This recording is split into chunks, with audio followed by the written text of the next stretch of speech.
Hello everybody, my name is Layla Khan and our topic for today would be the pons.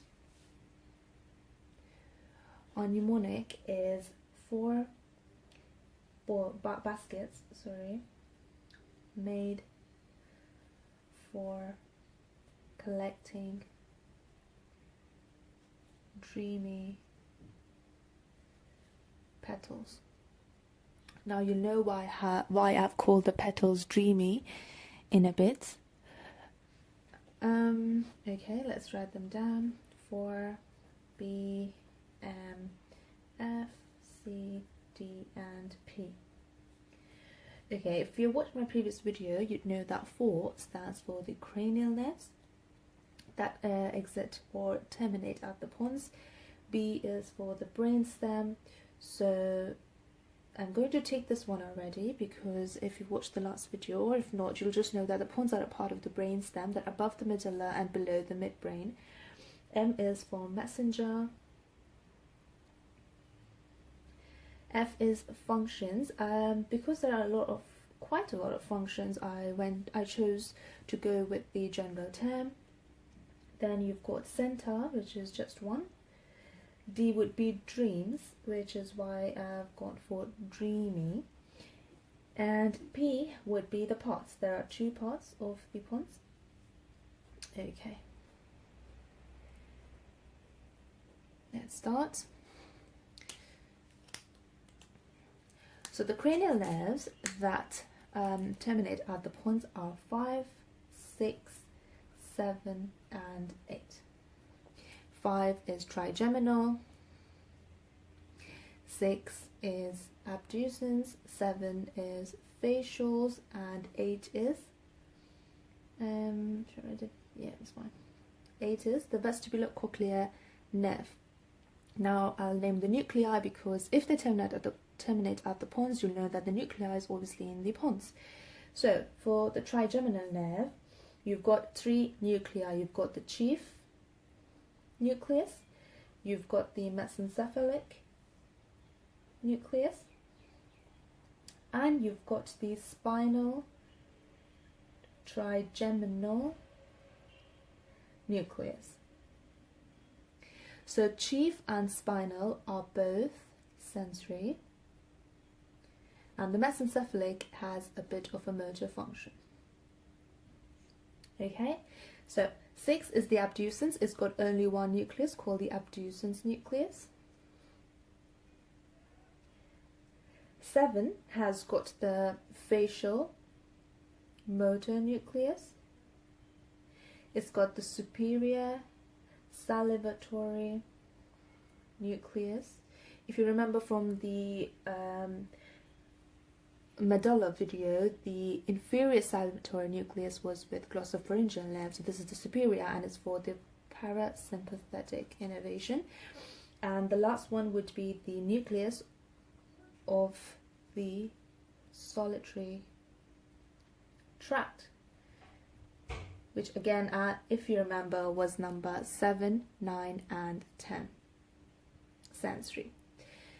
Okay, the vestibular cochlear nerve, just split the word. You've got 2 nuclei, which is vestibular and the cochlear nuclei. Brainstem done. Messenger. So I'd say the pons is a relay station, just because it's a message station between several areas of the brain. It relays messages from the cortex and the cerebellum. So from the cortex to the pons to the cerebellum, right? Without it, messages would not be transmitted to the brain, so the brain wouldn't function. Looking at just the names, cortex and pons, the tract would be cortico-pontine tract. From the pons to the cerebellum, ponto-cerebellar tract. Right? Okay. Functions. Now it's got quite a lot of functions. You can go with breathing, which is related to the center. So should I do the center first? Alright, so we've got the pneumotaxic center, just one. It regulates the change from inhalation to exhalation. From inhalation to exhalation.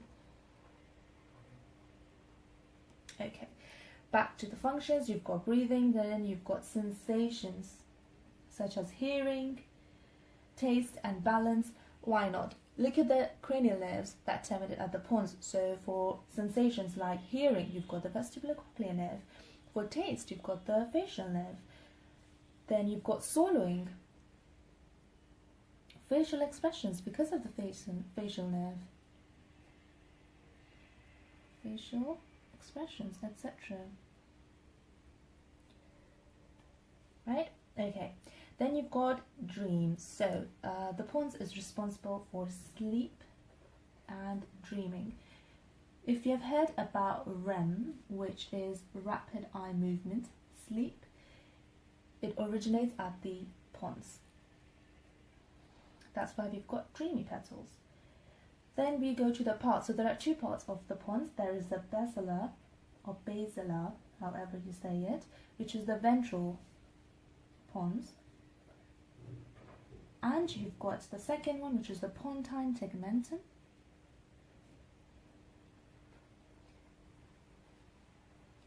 which is the dorsal pons.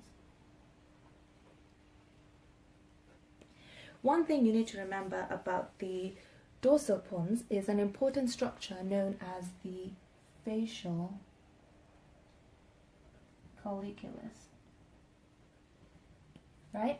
So if I have to draw this for you, this would be the pons.